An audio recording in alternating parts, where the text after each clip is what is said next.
ఏంటి 50% వరకు తగ్గింపా? అవును మరి, మన Gayatri Reddy silks weaver sale లో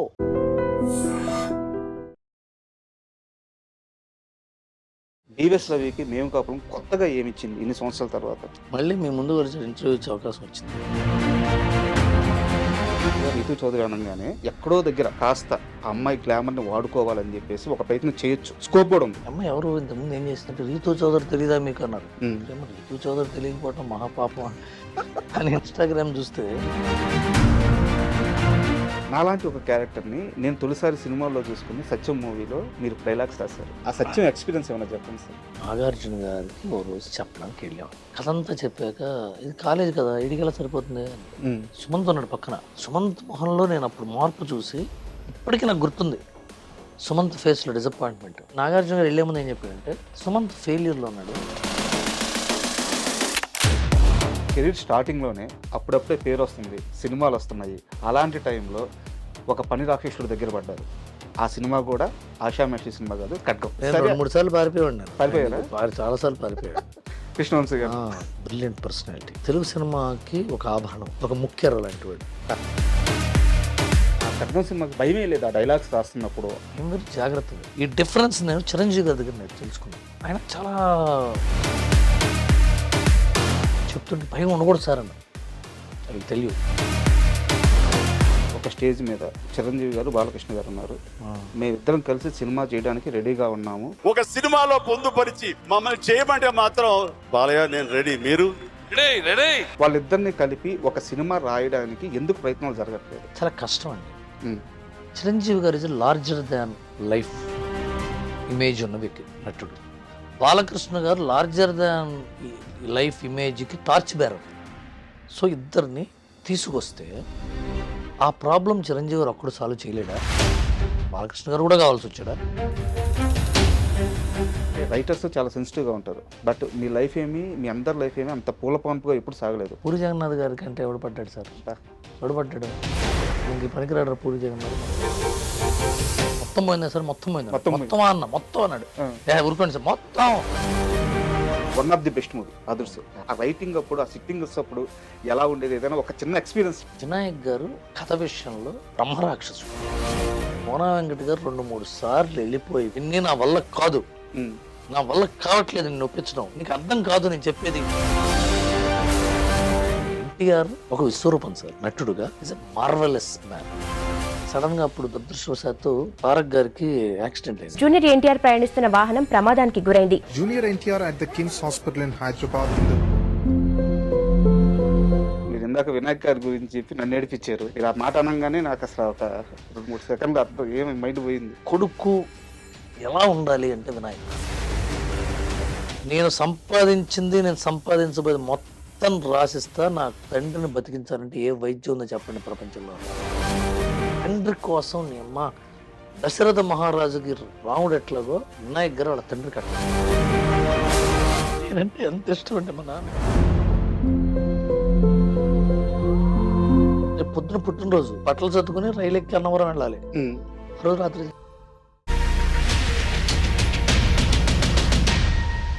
hi, welcome to my show. Ravi గారు నమస్తే అండి. నమస్తే. నేనింతే సినిమా సార్ క్లైమాక్స్ రవితేజ గారి డైలాగ్ ఉంటుంది, బాక్స్లన్నీ వెళ్ళిపోయినారా, సినిమా హిట్ కొట్టేస్తాం అది ఇది చెప్పంటే, సినిమా పోయిందనుకో వెళ్ళిపోతామా? సినిమా ఆడింది వెళ్ళిపోతామా? ఇక్కడే బతకాలి. సినిమా సినిమా సినిమా, ఇది తప్ప మనకేం తెలియదు. ఇది పూరి జగన్నాథ్ గారు రాసిన డైలాగ్. మీ జీవితాన్ని చూస్తే 100% పర్ఫెక్ట్గా యాప్ట్ అవ్వద్దు అనిపిస్తుంది. ఎందుకంటే సరే ఎక్కువ మాట్లాడేస్తున్నాను. ఎప్పుడో వాంటెడ్ ఒక సినిమా తీసి, అంటే అంతకుముందు మీరు రచయితగా హిట్లు కొట్టున్నారు, కానీ ఇండస్ట్రీలో మీకు సక్సెస్ గురించి తెలుసు. అలాంటి మనిషి మళ్ళీ బౌన్స్ బ్యాక్ అవ్వాలంటే, మళ్ళీ పక్క రోజు హ్యాంగర్ కొన్న షర్ట్ వేసుకొని నలుగురిలోకి వెళ్ళాలంటే, సినిమా మీద ప్రేమ తెప్పించి ఆ మనిషిని ఇంకా ఏది ఆపలేదన్నమాట. మిమ్మల్ని చూసినప్పుడు అది చాలా గర్వంగా అనిపిస్తూ ఉంటుంది. సరే, మేము కాపులం వెబ్ సిరీస్ అంటే ఈ మధ్యకాలంలో ప్యాన్ ఇండియా అంటున్నారు, ఎలివేషన్స్ అంటున్నారు, భారీ బడ్జెట్లు అంటున్నారు. ఒక రూట్ లెవెల్లో మన గ్రామాల్లో మన ఇంట్లో అమ్మ నాన్నతో కలిసి చూడదగ్గ, భార్య బిడ్డతో కలిసి చూడదగ్గ ఒక వెబ్ సిరీస్ వచ్చి చాలా రోజులు అయిపోయింది సార్. ఈవెన్ ఓటీటీలో కూడా అలాంటి ఒక మంచి అంటే వెబ్ సిరీస్ నాకు చాలా బాగా నచ్చింది. బట్ కొన్ని కంప్లైంట్స్ ఉన్నాయి, అవి కూడా చెప్తాను. బట్ ఓవరాల్గా నాకు చాలా బాగా నచ్చింది. Thank సో you, ఆ brother. ప్రయత్నానికి ముందుగా మీకు థ్యాంక్ యూ చెప్తున్నాను. Thank you so much. And మేము కాపుల విషయానికి వస్తే నాకు ఇంకోటి బాగా నచ్చిన అంశం ఏంటంటే రవి గారి క్యారెక్టరైజేషను. అండ్ రవి గారికి అలాంటి ఒక రోల్ రావడం అది ఎంత ఆనందంగా ఉందంటే గత 9-10 సంవత్సరాలుగా ప్రతి వారం ఆయన ఒక వీడియో చేస్తూనే ఉన్నారు. సక్సెస్ గురించి ఆలోచించట్లేదు, కష్టం గురించి ఆలోచించట్లేదు, రెవెన్యూ గురించి ఆలోచించట్లేదు, సంపాదన గురించి ఆలోచించట్లేదు. 10 ఏళ్ళుగా ఆ మనిషి ఒకటి నమ్మి ప్రయత్నిస్తూనే ఉన్నారు. ఇంత పెద్ద బ్రేక్ ఇప్పుడు దాకా రాలేదు ఆయనకి. సో రవితేజ రవితేజ గారు. ఎంత మంచోడు అంటానండి, ఎమోషనల్ పర్సన్. హ్మ్. ఈ సిరీస్ హిట్ అయ్యి ఇలాంటి క్యారెక్టర్లు 10 వచ్చి అతను బాగా పేరు రావాలని నేను కోరుకుంటున్నాను. సరే. అంటే సిరీస్లో అందరూ అండి నాగబాబు గారు సరే హ్మ్. స్టాండర్డ్గా నిలిచిపోయాడు, ఆయన లెజెండరీ స్టేటస్కి వచ్చేసాడు.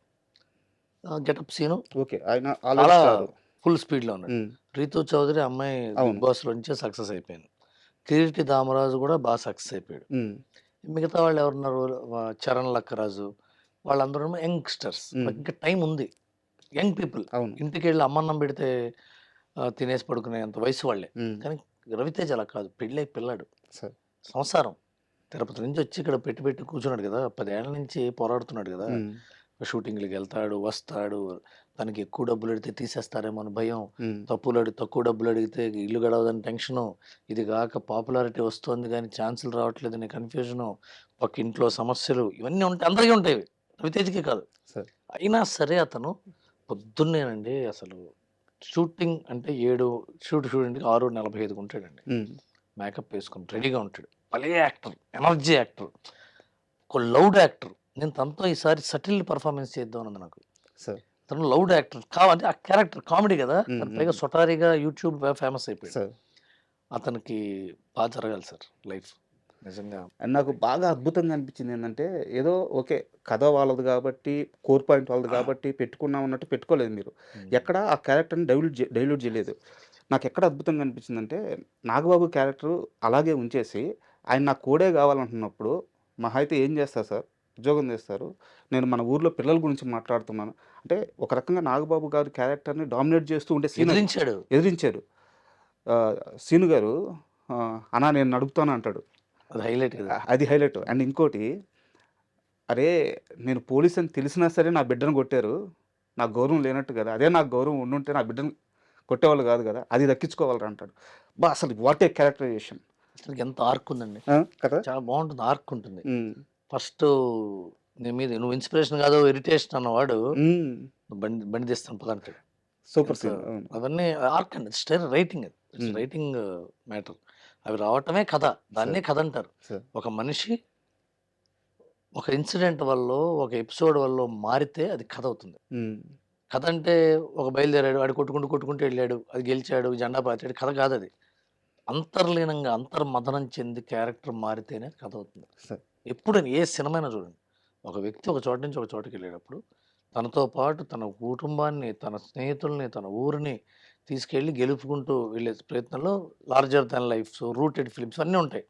బట్ ప్రొటాగనిస్ట్లో మార్పు వచ్చినప్పుడే అది అద్భుతం. అంటే నేను కంపేర్ చేయట్లేదు కానీ నాకు ఒక రకంగా ఆ టెంపర్ సినిమాలో పోసాని ఎన్టీఆర్ గారి సీన్ లాగా ఆ రకమైన ఎమోషన్ ఇచ్చింది.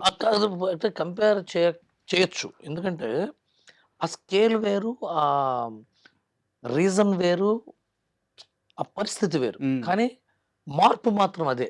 దాంట్లో ఏంటంటే నెగిటివ్ నుంచి పాజిటివ్, దీంట్లో అసమర్థత నుంచి సమర్థత, ఆర్క్.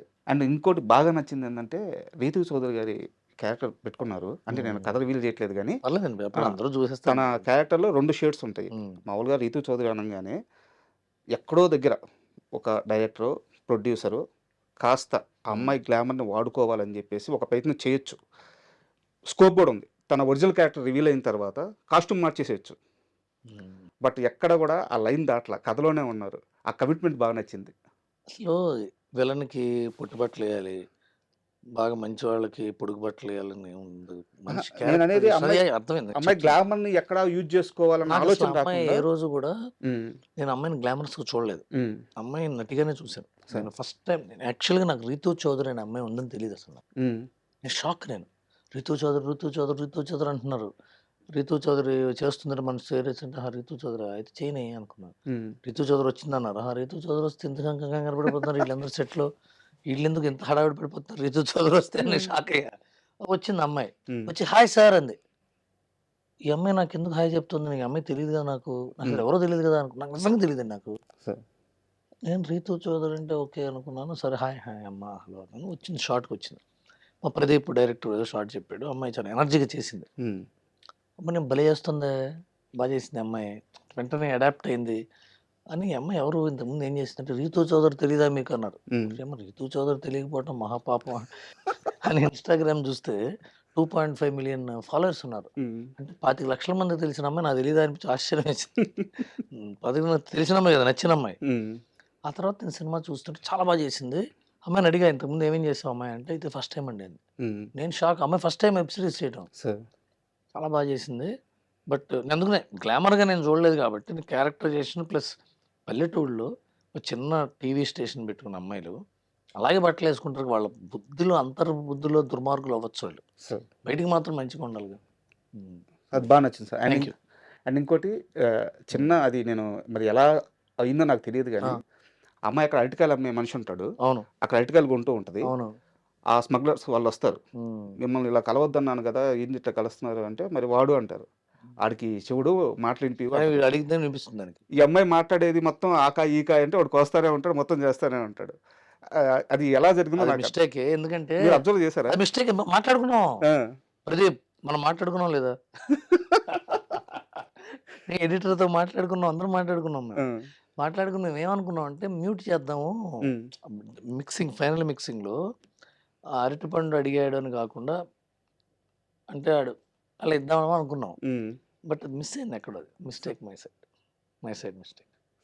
అండ్ సొటారి బ్రదర్స్లో ఇంకో క్యారెక్టర్ ఉంది కదా, శోభన్ అని ఒక అవును. పర్సన్ ఉంటారు, అతను కథ రాశారు, అతనే తీసుకొచ్చారు. అతనే రాశాడు. బట్ అతన్ని కాదని సీనుకి వెళ్ళారా? ఆ సర్కమ్స్టెన్సెస్, అవును. ఆ క్యాలిక్యులేషన్స్ ఎలా జరిగినాయి? ఎందుకంటే అతను మంచి యాక్టర్, చాలా సొటారి మంచి బ్రదర్స్లో actor. అతనికి మంచి పేరు ఉంది ఇద్దరు. ఇప్పుడు అతను ఏంటంటే నటుడు, తర్వాత అతను రచయిత, అతను డైరెక్షన్ చేద్దాం అనుకుంటున్నాడు. ఉమ్, తను డైరెక్షన్ చేద్దాం అనుకుంటున్నప్పుడు మారుతి గారి కంపెనీలో తను ఓకే అయింది కథ, ఉమ్, డైరెక్టర్గా ఉమ్, కథ ఓకే అయింది. తిరుగుతున్నాడు, ఇంకా కరెక్షన్స్ ఉంటాయిగా, ప్రొడ్యూసర్ కరెక్షన్స్ ఉంటాయి, మారుతి గారు కూడా మరి రైటర్ అండ్ డైరెక్టర్ కదా, ఉమ్, ఆయన కరెక్షన్స్ ఉంటాయి. ఈ టైంలో మా గెటప్ సీన్ కాస్టింగ్ అప్పుడు నేను అనురాధ గారిని అడిగా, శోభన్కి వెళ్దామండి అంటే, బాగానే ఉంటాడండి, ట్రై చేయొచ్చు అన్నట్టుగానే పాజిటివ్గా అన్నారు. నేను శోభన్ అడిగా, అబ్బాయి నువ్వు చేస్తావా అని. అతను సూపర్ దూకేస్తా అనలా అతను. ఉమ్, అంటే నేను మారుతి గారిని అడగాలండి, ఏమవుతుందో.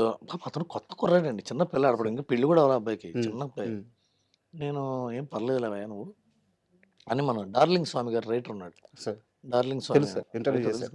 డార్లింగ్ స్వామి గారుని అడిగాను ఫోన్ చేసి, ఉమ్, స్వామి బ్రదర్ ఇట్లా మారుతిని అడుగు మనవాడు యాక్టింగ్ అంటే, అమ్మో అతను అసలు డార్లింగ్ స్వామి మామూలు ఎక్స్ప్రెషన్ ఇవ్వాలి. ఇప్పుడు ఆయన ఏమో రాజాసాబ్ ఫైనల్ టెన్షన్స్లో ఉన్నాడు, ఇప్పుడు వెళ్ళి ఇతను 2 నెలలు యాక్టింగ్ చేసి వస్తాడంటే ఏమనుకుంటారు ఏమో. అడగవయ్యా, ఇప్పుడు అర్జెంట్గా సినిమా తీసి షూటింగ్ వెళ్ళిపోయి రిలీజ్ అయిపోతుందండి సినిమా, ఉమ్, 2 నెలల తర్వాత స్టార్ట్ అవుతుంది, అడుగు అన్న. సరే అన్నగారు అని చెప్పి ఫోన్ చేశాడు. కాసేపు ఈ డిస్కషన్ జరుగుతుంటే, ఈ లోపల మాకు డేట్లు షూటింగ్ స్టార్ట్ చేసేయాలి, మేము మేలో రిలీజ్ చేయాలి షోని. ఉమ్, ఈ ఫోన్లో గీన్లు ఉంటే అరవింద్ మన అనురాధ్ గారు, ఏమంటే గెటప్ సీన్ గారు ఎలా ఉంటారు అంటే అద్భుతంగా ఉంటాడండి. ఇంక గెటప్ సీన్ వచ్చిన తర్వాత Correct. ఆప్షన్లో మాకు నేను శోభన్ ఆఫీస్కి పిలిచి చెప్పాను, శోభన్ ఉమ్, నువ్వు ఈ సినిమా కథ రచయితవి, స్టోరీ నీ పేరు ఉంటుంది, స్క్రీన్ ప్లే కూడా నువ్వు రాసావు, సొటారి అనేది సృష్టించిందే నువ్వు, ఉమ్, గెటప్ సీన్ వస్తే అందరికీ బాగుంటుంది, నువ్వు నిన్నే పెట్టుకోవాలి, నాకు ప్రదీప్కి ఉంది, బట్ మంచి ఆప్షను. అప్పుడు ఇంకా గెటప్ సీన్ గారికి మేము ఫోన్ చేసి అడగల, ఓకే. ముందు ఇతని పర్మిషన్ లాగా అడుగుతున్నారు, అదే ఇన్ఫర్మేషన్. ఇన్ఫర్మేషన్. ఓకే. అతను చిన్న కుర్ర అబ్బాయి కదా, అతను ఇబ్బంది బాధపడకూడదు. అడిగాను అంటే వాళ్ళండి బాగానే ఉంటుంది అన్నాడు. ఇంకా మనసులో ఇక్కడ బాధపడి ఉంటాడేమో అనుకుంటున్నాను, నాకు తెలియదు, బట్ ఓకే అన్నాడు. వెంటనే సీన్కి చేశాను, సీన్ కూడా చాలా వెంటనే రెస్పాండ్ అయ్యాడు. తను చాలా బిజీ, సార్. ఎంత busy getup scene, top busy కదా, అంతే కదా. అయినా తను చేస్తానని. రెమ్యునరేషన్ విషయంలో కూడా నేను ఇంత ఇవ్వగలను వెబ్ సిరీస్ ఇది ఉమ్, అంటే, అన్నయ్య నేను హీరోగా చేయదలుచుకోలేదు, నాకు హీరో వద్దు, మంచి క్యారెక్టర్ నాగబాబు గారినే ఉన్నాడు అంటే, హీరో లాంటిదే హీరో కాకపోవచ్చు, ఇద్దరు హీరోలు ఒకటవచ్చు అంటే ఏదో Character అలాగే అటు ఇటు ఉంటుంది. చెప్పి నేను చెప్పాను. తన తర్వాత వెంటనే చేశాడు. నాకు వచ్చిన తర్వాత సెట్‌కి వచ్చాక నాకు ఈ క్వెషన్‌కి లేదు ఇది. అయినా క్వెషన్ కానీ ఆన్సర్ చెప్తున్నా. సెట్‌కి వచ్చాక ఇతనేమో చాలా లౌడ్ పెర్ఫార్మర్ కదా! క్యారికేచరిష్ మనవాడు రవితేజ. అవును. అతనేమో ఎఫర్ట్‌లెస్ అంటుంటాడు. ఇద్దరికి మ్యాచ్ అవుతుందో లేదని భయపడ్డా. కానీ అదృష్టవశాత్తు మ్యాచ్ అయింది. అంటే మ్యాచ్ అయింది. భలే మ్యాచ్ అయింది. భలే మ్యాచ్ అయింది. Correct. ఇద్దరు చాలా రవితేజ చాలా తనకి సంస్కారవంతుడు. సార్. గెటప్ సీన్ రాగానే అన్నయ్య అన్నాడు, హగ్ చేసుకున్నాడు, గౌరవించాడు. గెటప్ సీన్ కంఫర్ట్ ఇచ్చాడు. తనకి ఇవ్వాల్సిన గౌరవం ఇచ్చాడు. నాగబాబు గారికి ఇవ్వాల్సిన గౌరవం ఇచ్చాడు. సో సజావుగా సాగింది. సెట్ అంతా ఒక మంచి వాతావరణం అప్పుడు ఆటోమేటిక్. చాలా ఆనందంగా మా ప్రదీప్ ఒక్కోసారి పొద్దున 6 మొదలు రాత్రి 2 దాకా చేసేవాడు. అలా 4-5 రోజులు అయింది. 4-5 రోజులు 7 to 2 చేయటం అంటే 2 క్లాక్ చేయాలి కదా! మరి అందరూ వాళ్ళు మేము వెళ్ళిపోతామండి, మేము మమ్మల్ని 6 దాకానే అన్నారు, 2 దాకా ఏంటి అని అడగాలిగా అందరూ. అవును. చాలామంది చేశారు పాపం. 90% అందరూ చేశారు. చాలామంది అంటే తప్పు. 100% మంది యాక్టర్లు చేశారు. అండ్ ఇంకొక చిన్న ప్రశ్న సార్, ఇది పూర్తిగా నా పర్సనల్ క్వశ్చన్. 8th క్లాసో 9th క్లాసో గుర్తులేదు సార్ నాకు సరిగ్గా. పేపర్ చదవడం వచ్చు, కవితలు రాయడం వచ్చు. అవి కవితలని నేను అనుకునే వయసు. కానీ అలా రాసే వాళ్ళని రైటర్ అంటారని, రైటర్ అంత సెన్సిటివ్గా ఉంటాడని ఆలోచించి ఏం తెలియదు. భయంకర ఇంట్రోవర్ట్ నేను. నాలాంటి ఒక క్యారెక్టర్ని నేను తొలిసారి సినిమాల్లో చూసుకుంది సత్యం మూవీలో, సుమంత్. సుమంత్ గారిలో చూసుకున్నాను. ఓకే, నేను రైటర్ అయిపోవాలి. ఆ రోజు పడింది బీజం. ఆ సినిమాలో పాటలు కానీ, చిక్రి గారి విశ్వరూపం అది. మాటలు కానీ, ఆ తనికల వర్ణ గారి దగ్గర కూర్చొని చెప్పే మాటలు కానీ, చెల్లెలతో ఉండే మాటలు కానీ, నాన్నతో ఉండే మాటలు కానీ. సో ఆ సినిమాకి మీరు ఫస్ట్ డైలాగ్స్ రాశారు. ఏ రోజన్నా మీరు కనిపిస్తే నేను మీకు థ్యాంక్స్ చెప్దామని చెప్పి అనుకున్నాను. ఎందుకంటే ఒక వ్యక్తిని ప్రభావితం చేసిన సినిమా, ఒక వ్యక్తిని ప్రభావితం చేసిన పని, thank you sir. Art. Thank you. నేను ఒక్కరినే అవ్వచ్చు, నాలాగా ఇంకెవరైనా ఉండుండొచ్చు, బట్ నా జీవితానికి ఉపయోగపడే సినిమా అది. Thank you sir. Thank you. ఆ సత్యం ఎక్స్పీరియన్స్ ఏమైనా చెప్పండి సార్. డైరెక్షన్ కోసం కథ రాసాం. శ్రీచందన అని. అది రోజు వెళ్ళి సుప్రియ గారికి చెప్పాలి. సుప్రియ గారు వాళ్ళ అన్నయ్య సుమంత్తో సినిమా తీస్తుంది అని ఆశ. అప్పుడు సుప్రియ ఏంటంటే ఆహా అనే ఒక సినిమాతో ఎగ్జిక్యూటివ్ ప్రొడ్యూసర్గా వచ్చి అవును. అన్నపూర్ణ స్టూడియోస్ చిన్న అమ్మాయి, నాకంటే 25 అమ్మాయి ఏమో నేను అప్పుడు వెళ్ళేటప్పటికి. మరి ఇప్పటికీ అలాగే ఉంది అమ్మాయి. అప్పుడు చాలా ఎక్స్పీరియన్స్డ్గా ఉంది. ఇప్పుడు ఆశ్చర్యపోతున్నాను నేను. ఆ 25 వయసులోనే చాలా మెచ్యూర్డ్గా ఆలోచించేది, చాలా చాలా ప్రొడక్టివ్గా ఆలోచించేది. ఆ అమ్మాయికి కథ చెప్పాం. కథ చెప్తే బాగుంది సుమంత్కి చెప్పించారు ఒకరోజు. 3 నెలల తర్వాత సుమంత్ విని బాగుంది నాగార్జున గారికి చెప్పాలన్నారు. నాగార్జున గారికి ఓ రోజు చెప్పడానికి వెళ్ళామండి అన్నపూర్ణ స్టూడియోస్లో. వెళ్తే ఆయన ఏదో వేరే దీనికి వచ్చాడు, మన్మధుడు సెట్టింగ్ వచ్చాడు. కథ అంతా చెప్పాక ఇది కాలేజ్ కదా, ఇడికెలా సరిపోతుంది అన్నాడు. సుమంత్ ఉన్నాడు పక్కన. సుమంత్ కూడా అప్పుడు 2 ఫ్లాప్లే, పెళ్లి సంబంధం అని, యువకుడు అని, ఎవరైనా ఫ్లాప్ ఉండే. తను అన్నపూర్ణ స్టూడియోస్లో సినిమా చేద్దాం అనుకుంటున్నాను. అసలు నాకు జుమ్మంది. మా సంవత్సరం తిరిగాము అన్నపూర్ణ స్టూడియోస్లో, సినిమా కథ వద్దన్నాడు. బట్ ఆయన అన్ని కరెక్టే కదా. కదా ఈడికి సూట్ అవుతుంది, కాలేజ్ స్టూడెంట్ ఎంత ఉన్నాడు పొడుగ్గా, ఈడి కాలేజ్ స్టూడెంట్ ఏంటి అన్నాడు. సుమంత్ మొహంలో నేను అప్పుడు మార్పు చూసి ఇప్పటికీ నాకు గుర్తుంది. సుమంత్ ఫేస్లో డిసప్పాయింట్మెంట్. మామకు నచ్చలేదు, చిన్న మామకు నచ్చలేదు. బయట సుప్రియ ఉంది. సుప్రియ కోసం బయటకు వచ్చాం. వస్తే అమ్మాయికి ఏమైంది అన్నది అన్నాడు నాగార్జున. అమ్మాయి తీసుకోవాలి. She's very practical women, very very down to the earth girl. Annapurna Studios అధినేత నాగేశ్వరరావు గారు మనవరాలు అమ్మాయి.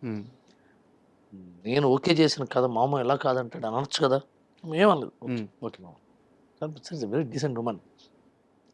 నాగార్జున గారు బయటకు వెళ్తుండే, వెనకాలే నేను శ్రీహరి నడుచుకుంటూ వెళ్తాం. బయట గుమ్మం దగ్గర ఒకటి నుంచుని ఉన్నాడు, ఇట్లా చేతులు కట్టుకుని నుంచుని ఉంటే ఏంటి సురేష్ ఏంటి అన్నాడు. నేను అదే సార్ కథ సుజిత బ్రదర్, ఆయన ఇప్పుడు ఆజాద్ సినిమా జరుగుతుంది. ఆజాద్లో సుజిత అని, ఆయన బేబీ సుజిత ఉంది కదా, పసివాడి అమ్మాయి సిస్టర్ క్యారెక్టర్. ఆ సిస్టర్ వాళ్ళ అన్నయ్య ఇతను సురేష్. నాకు కాదు సుమంత్ గారు ఉంటే చూడొచ్చు కదా అన్నాడు ఆయన. సుమంత్ వంద చూశాడు. నేను ఇతను నాగార్జున కథ చెప్పడానికి వచ్చాడు. ఖండిపా సార్, ఖండిపా ఈ రైటర్ని పెట్టుకో, బాగానే చెప్పాడు కదా అన్నాడు. అసలు ఎందుకు అనాలైనా కథ నచ్చలామని చెప్పింది అంటే ఆయనకి ఏదో స్పార్క్ కనిపించింది. అంత గొప్పవాడంట నాగార్జున గారు.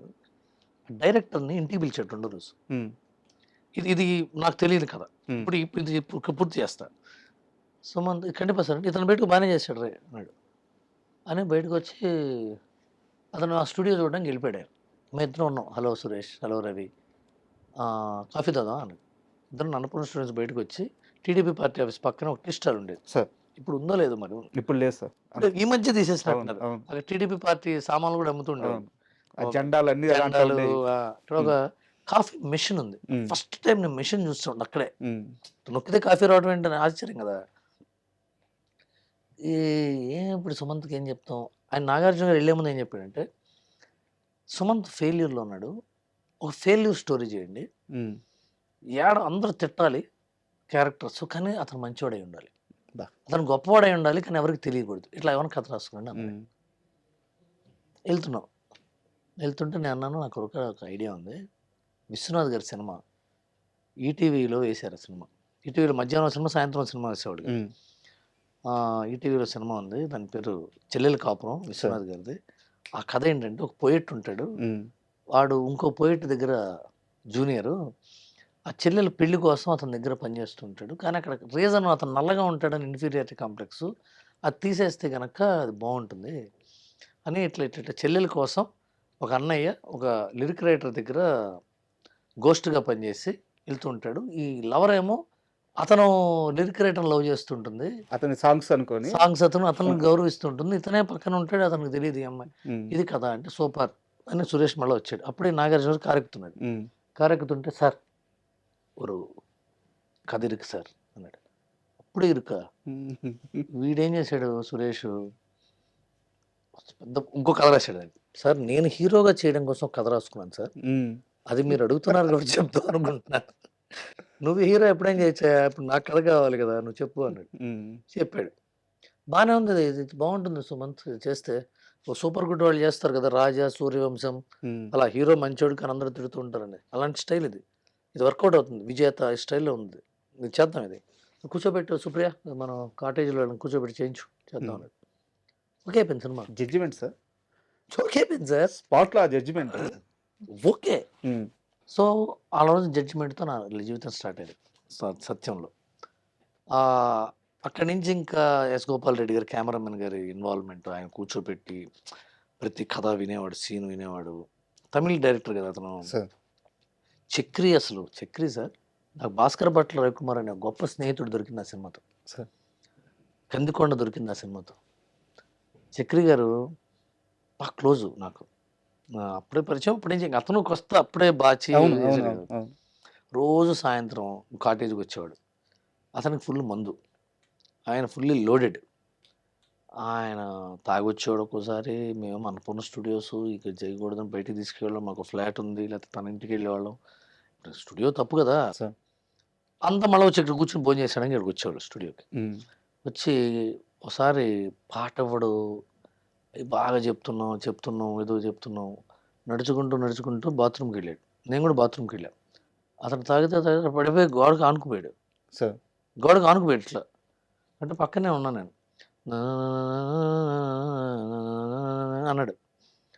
నేను డైరెక్టర్ని పిలిచేది, గొణుకుతున్నాడు చూడండి, పాట ఏమో అది అంటే, మచ్చా సూపర్ మచ్చా ఏదో ఒకటి పాడు కదా, ఉమ్, అది వచ్చి బాగుంది అన్నాడు. బాగుంది నువ్వు అసలు సూపర్ అని చెప్పి కూర్చోబెట్టి మళ్ళీ పాడమంటే, మధురమే మధురమే మధురమే నీ నడకే చూస్తూ పాట, అది కందికొంట ఫట్ ఫట్ ఫట్ ఫట్ రాశాడు. అదే ఇట్లా వచ్చినాయి అసలు. అలాగే చివరి పాట పిలిచిన పలకవే ప్రేమ, అది షూటింగ్ అయిపోయిన తర్వాత, సినిమా అయిపోయిన తర్వాత అప్పటికప్పుడు భాస్కర్ భట్లను కూర్చోబెడితే గార్డెన్లో కూర్చొని రాశాడు పాట, రీ రికార్డింగ్ జరుగుతుంటే పక్క, ఉమ్. పిలిచిన పలకవే ప్రేమ గార్డెన్లో కూర్చొని రాశాడు. ప్రేమే మధురం, ప్రేమే కావ్యం, అన్నీ కాదా, ఐ లవ్ యూ బా, ఏం పాడు సార్. అది ఎంత పాట టక టక టక టక టక రాశాడు అసలు. అది భాస్కర్ భట్ల మ్యాజిక్ అది. అంటే సో అలా పాట అంతా అయ్యి సత్యం అంతా సరే, మా అందరి కెరీర్ సత్యం రాజేష్. సార్. సత్యం రాజేష్ గురించి చెప్పాలండి. సత్యం రాజేష్ నేను ఫస్ట్ ఎక్కడికి గెలిచామంటే, ఇప్పుడు నేను సత్యం రాజేష్ ఇంటర్వ్యూ చేస్తే మాత్రం ఇది చేయమని అడగండి. సార్. సత్యం రాజేష్ స్లో మోషన్లో నడవటం అనే విద్య తెలుసు. ఓకే. మామూలుగా నడుస్తాం కదా, అసలు స్లో మోషన్లో ఇట్లా నడుస్తుంటాడు, అదొక విచిత్రమైన స్టైల్, అప్పటికి రాలేదు. ఫాస్ట్గా నడుస్తాం, స్లోగా ఎలా నడుస్తాం, ఏదో మనం టీవీలో ఇలా స్లో మోషన్ motion పెడితే shot లాగా. చేస్తారు కదా.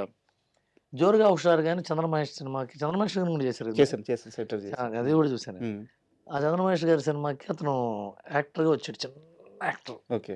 దాంట్లో మా ఫ్రెండ్ జేకే అని అబ్బాయి మా రూమ్మేట్ ఉంటే అతన్ని పెట్టడానికి, దానికి కొట్టాల శివ డైలాగ్ రైటర్ జోరుగా హుషారుగా. సో ఆ జేకేని పెట్టడానికి వెళ్ళినప్పుడు సత్యన్ రాజేష్ స్లో మోషన్లో భలే ఉన్నాడే అనుకుని మా ఆఫీస్కి మా రూమ్కి వస్తే అక్కడ సత్యం డైరెక్టర్ సూర్యకిరణ్ పరిచయమే సురేష్. ఆ సినిమాలో పెట్టాం. అతనేంటి, అతనికి వర్షం సినిమా వచ్చింది ఓకే. ఆ టైంలో. వర్షం మరి ఎంఎస్ రాజు గారు అంతే, పెద్ద పెద్ద ప్రాజెక్ట్. కంపెనీ, అవును. పెద్ద ఒక్కడు ప్రొడ్యూసర్, ఆయన పెద్ద కంపెనీ కదా. నాకు వర్షం షూటింగ్ ఉంది, మాకు వర్షం షూటింగ్ ఉంది అనేవాడు. ఇక్కడేమో నీ మీద పాట ఉంది, 2 మొక్కజొన్న పొత్తులు ఉన్నాయి, తిందువారు ఉంది, ఓరి దేవుడా ఉంది అని సత్యన్ రాజేష్. సత్యం కూడా బాగా ఫ్రెండ్లీగా ఉండేవాడు అండి. పైగా అతను వైజాగ్, మా సిస్టర్ అతను కొలీగ్ ఏదో కంపెనీలో, తర్వాత తెలిసిందే. సో అతనికి సత్యన్ రాజేష్ అందరికంటే ఎక్కువ సత్యం వల్ల సక్సెస్ అయింది సత్యన్ రాజేష్. Correct sir. ఆయన పేరే అది అయిపోయింది కదా డిసిప్లిన్డ్ పర్సన్. చూడండి అప్పటికిప్పుడు రివర్ట్లా యాజ్ ఇట్ ఈస్ ఉంటాడు. సార్. అంటే ఇది చెప్పొచ్చో లేదో తెలియదు కానీ నిజానికి మధ్యలో ఆయన టాలెంట్కి తగ్గ సినిమాలు కూడా రాలేదు ఆయనకి. బట్ అప్పుడు కూడా ఆయన ఎంతే స్ట్రాంగ్గా ఉన్నారు. ఈ హీరోల ఫ్రెండ్స్ పరిస్థితి అదేనండి. హీరోల ఫ్రెండ్స్ మారుతుంటారు. హీరో వయసు మారే కొద్దీ హీరో ఫ్రెండ్స్ని తగ్గిస్తుంటారు వయసు. అది అంతే. కానీ తను మంచి యాక్టర్, సార్. బ్రిలియంట్ యాక్టర్, అసలు super. I really love him as actor. Praveen ఒకడు సూపర్. తనకి ప్రవీణ్ అనేవాడికి అంత నాలెడ్జ్ ఉండటం, సొసైటీ మీద కౌంటర్స్, ఐడియాస్, పంచెస్.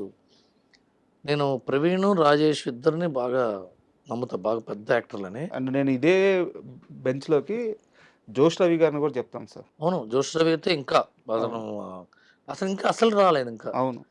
అసలు వీళ్ళందరికీ పితామహుడు ఎవడో తెలుసా? చిత్రం సీను. సార్. చిత్రం సీను సక్సెస్ చాలా ఎక్కువ అవ్వాల్సిన వాడు. చిత్రం సీనుకు నాలెడ్జ్, క్వాలిటీ నాలెడ్జ్, ఇంకా అతను కూడా రావాలి. ఇక్కడ పడతాయి లేస్తాయి.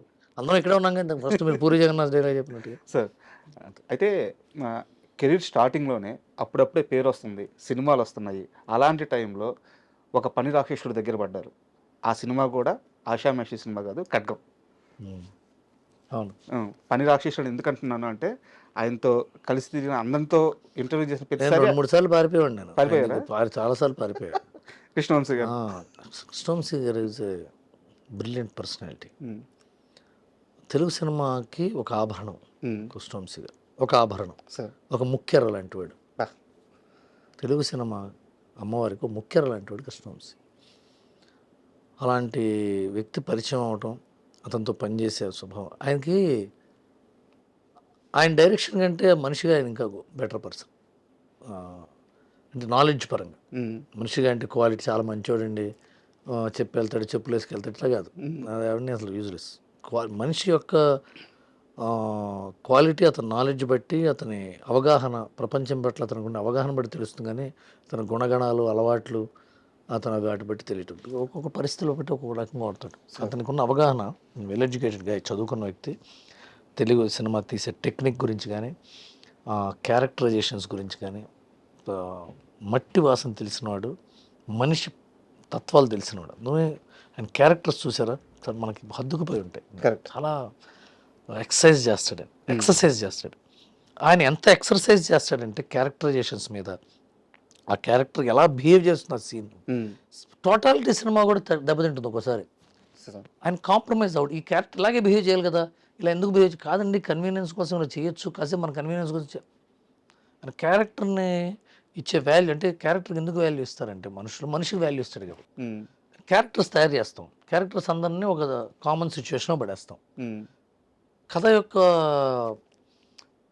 యొక్క ఉద్దేశం ఏమవ్వాలి, రచయిత ఉద్దేశం ఏమవ్వాలంటే ఈ క్యారెక్టర్లతో ఈ సిచ్యువేషన్ ఒక్కొలిక్కి రావాలి సార్, అదే కదా. ఈ క్యారెక్టర్స్ ఒక్కోసారి రచయిత వాటిని కన్వీనియంట్గా డిసప్పేర్ చేస్తాడు, ఆపుతాడు, లేకపోతే మార్చేస్తాడు, లేకపోతే వాళ్ళు కనపట్లేదంటే ఏవో జరుగుతాయి. కానీ ఆయన ఆ క్యారెక్టర్స్ వాళ్ళలాగానే బిహేవ్ చేస్తుంది. హాలీవుడ్ టెక్నిక్ ఇది, Hollywood method. The characters behave like themselves. There will be a lot of integrity in writing, there will be a lot of organic shifting in writing, and yet the story reaches an end. That's why classic English films, Hollywood films they stay for ever. అలాంటి ప్రయత్నం చేస్తుంటాడు కృష్ణవంశీ గారు. ఒక్కోసారి fail అవుతుంటాడు. Success అప్పుడు అవ్వాలని లేదండి. Sir but ఆయన integrity towards writing and making మాత్రం ఇప్పుడు పోగొట్టుకోవాలి.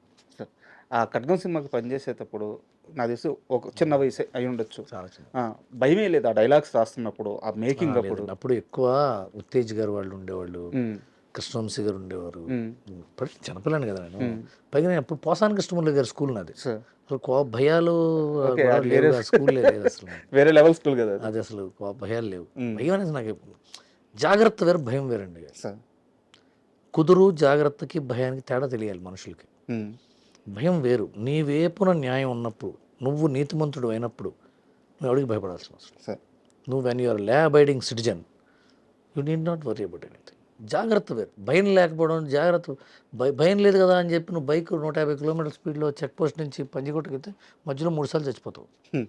తప్పు కదా, అది జాగ్రత్త. అది భయం లేదండి నాకు అని ఏమన్నా నెత్తి మీద కొడతానంటే తప్పు కదా అది. సార్ భయం వేరు, జాగ్రత్త వేరు. నేను అది ఈ డిఫరెన్స్ నేను చిరంజీవి గారి దగ్గర నేను తెలుసుకున్నా. సార్ ఆయన చాలా భయంగా ఉండాలి రవి, భయంగా ఉండాలి, జాగ్రత్త. పెద్దానికి మనం చెప్తుంటే భయం ఉండకూడదు సార్ అన్న. ఐ విల్ టెల్ యూ, భయం వేరు, జాగ్రత్త వేరు. ఉమ్, నేను కేరళలో చెప్పాను, నాకు ఇప్పటికీ మైండ్లో ఉండిపోయింది. జాగ్రత్తగా ఉండాలి. మనం లా బ్రేక్ చెయ్యట్లేదు కదా అనే జాగ్రత్తలో ఉండాలి. అవతల వాడిని నొప్పించట్లేదు కదా అనే జాగ్రత్తలో ఉండాలి. అవతల వాడిని డిస్టర్బ్ చేయట్లేదు కదా అనే జాగ్రత్తలో ఉండాలి. మనం ఈ స్టెప్ తీసుకున్నప్పుడు మనం ఏమైనా కోల్పోతామేమో, మనం కోల్పోవటం మన కుటుంబం ఇబ్బంది పడుతుందేమో, మనకి బాధ్యత తప్ప చెప్పిన మన కంపెనీ ఇబ్బంది పడుతుందేమో జాగ్రత్త ఉండాలి. అది దాన్ని భయం అనుకుంటే భయం అనుకో, జాగ్రత్త అంటే జాగ్రత్త. Correct. That's where I have learned lesson. 2 సంవత్సరాల క్రితం 2.5 సంవత్సరాల క్రితం ఒక స్టేజ్ మీద చిరంజీవి గారు, బాలకృష్ణ గారు ఉన్నారు. మేమిద్దరం కలిసి సినిమా చేయడానికి రెడీగా ఉన్నాము, ఛాలెంజ్ విసురుతున్నాను అని చెప్పేసి ఆయన ఓపెన్గా ఒక స్టేట్మెంట్ ఇచ్చారు. అవును. ఇండస్ట్రీలో టాప్ రైటర్స్లో మీరు, కోన వెంకట గారు చాలామంది ఉన్నారు. సో మార్కెట్ పరంగా మంచి వాతావరణం ఉంది. వాళ్ళు ఓపెన్ స్టేట్మెంట్ ఇచ్చున్నారు. వాళ్ళిద్దరిని కలిపి ఒక సినిమా రాయడానికి ఎందుకు ప్రయత్నాలు జరగట్లేదు? చాలా కష్టం అండి. ఉమ్, ఇప్పుడు కష్టం ఎందుకంటే near impossible. Um, I will tell you why.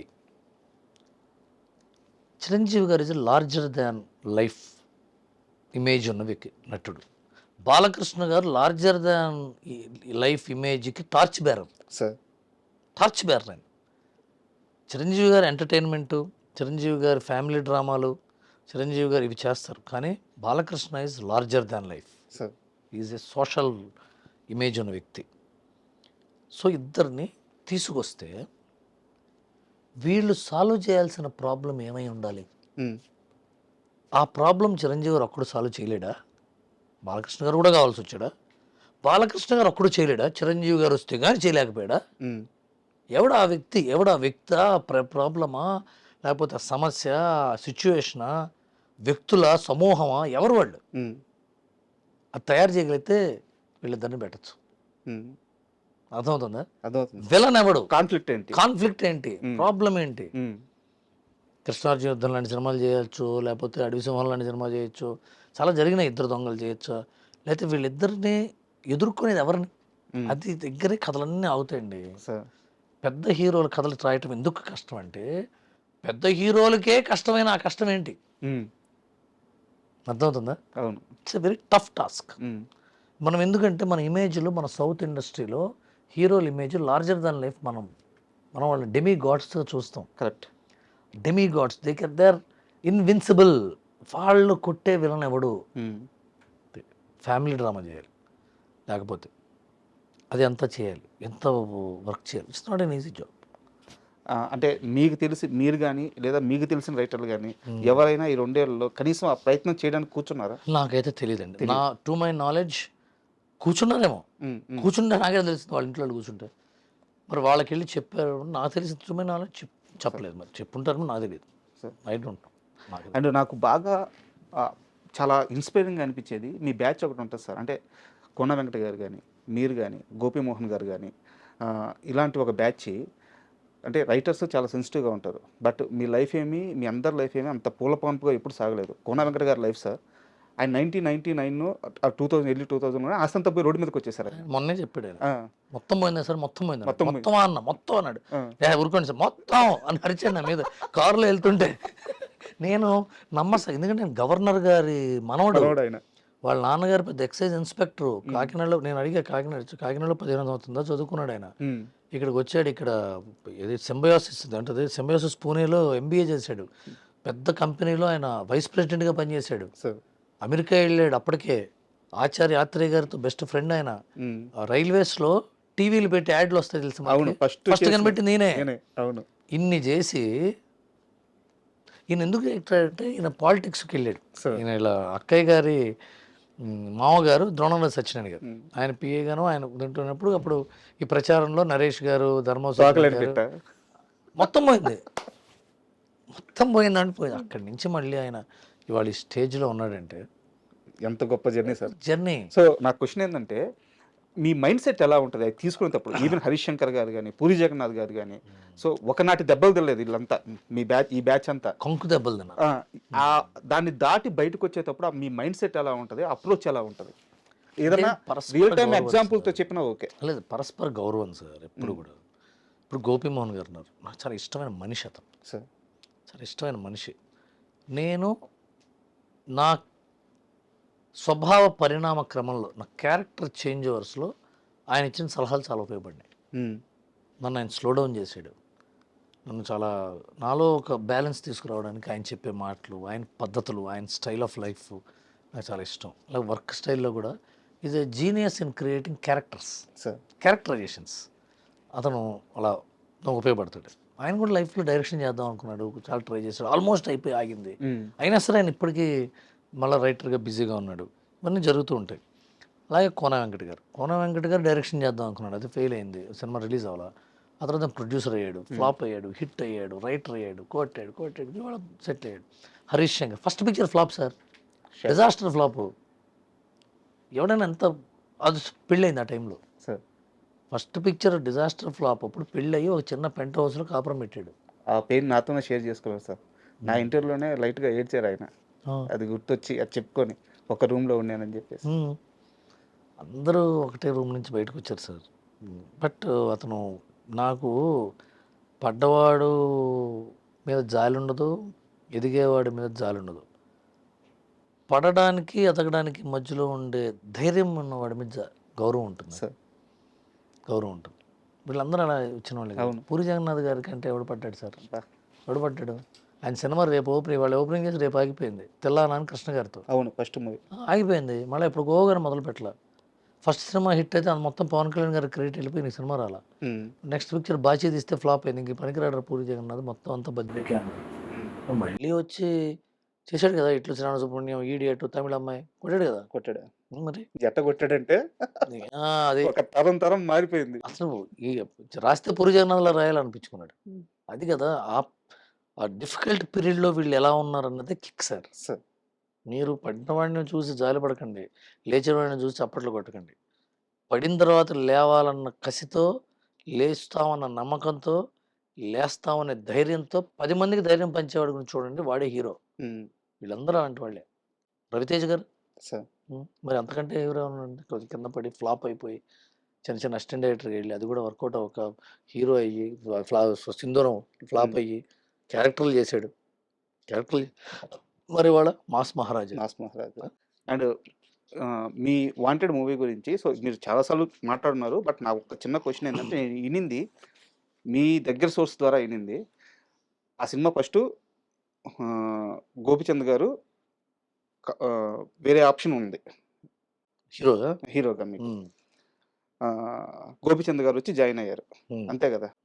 అయితే వేరే ఆప్షన్ రవితేజ గారు ఫస్ట్ ఆప్షన్.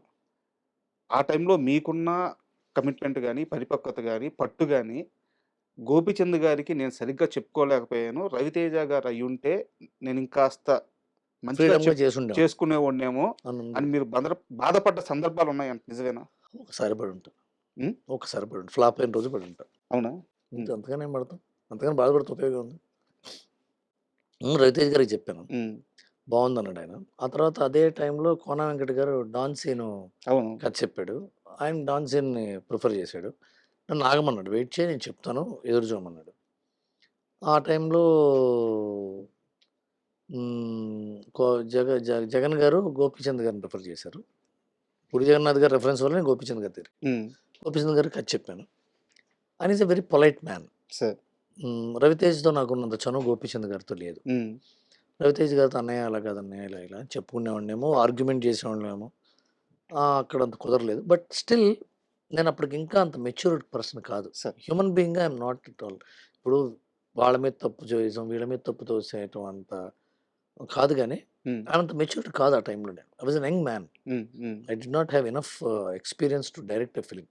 మేనేజ్మెంట్ రాల అంటే ప్రొడ్యూసర్ని నా విజన్ కరెక్ట్ అని కన్విన్స్ చేసే శక్తి ఉండాలి, హీరోని కన్విన్స్ చేసే శక్తి ఉండాలి, కెమెరామెన్ని, ఎడిటర్లని, యాక్టర్ని కన్విన్స్ చేసే శక్తి ఉండాలి. అరిస్తేనో, గీ పెడితేనో, ఏవో పగలు కొడితేనో, నేను ఇంతేనో ఆఫీస్ వదిలి వెళ్ళిపోతేనో, లేకపోతే సరే ఏదో మా చెప్పి చేసి బయటపడిపోదాం, ఏదో ఒకటి చేసి వెళ్ళిపోదాం, ఇవన్నీ కాదు కదా, కరెక్ట్ కదా కదా సార్. ఇవన్నీ జరిగినాయో జరగలేదు పక్కన పెడితే కన్విన్స్ చేసే శక్తి నాకు సరిపోలే.